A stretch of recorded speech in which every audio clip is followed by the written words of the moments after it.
Hi, this is Alex from devstories.eu. GeoPandas, episode 8 of 11.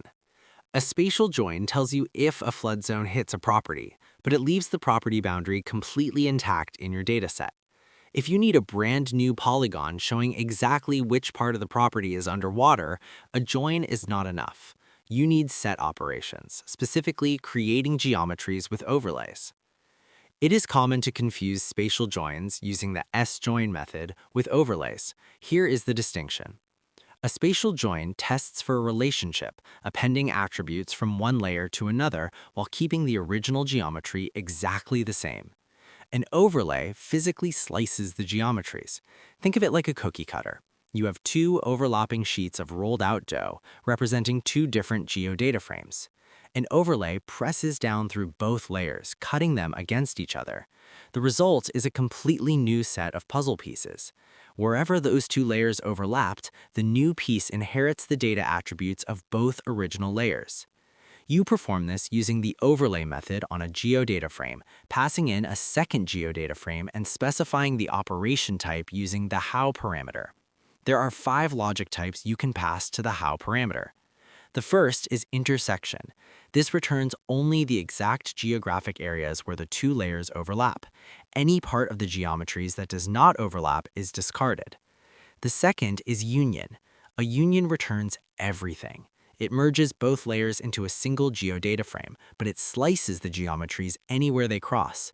You get pieces representing just layer 1, pieces representing just layer 2, and pieces representing the overlap. The third is symmetric difference. This is the exact opposite of an intersection.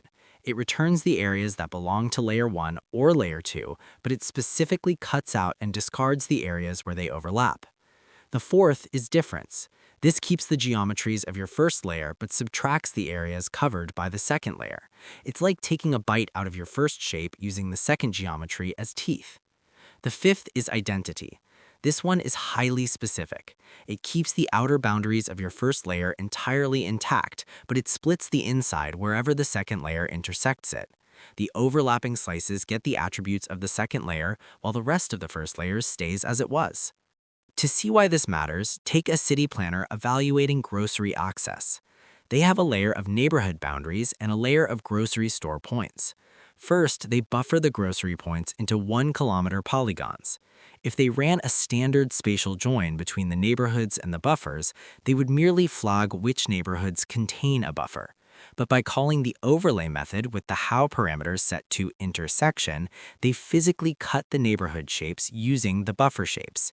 The output is a new geodata frame containing only the exact footprint of land within 1 kilometer of a store, clipped perfectly to the neighborhood borders. Here is the key insight. Overlays calculate new intersection nodes for every crossing boundary, which makes them computationally expensive. Do not use an overlay just to check for overlapping attributes. Use it only when you genuinely need to generate entirely new geometric boundaries from the collision of two layers. That's all for this one. Thanks for listening and keep building.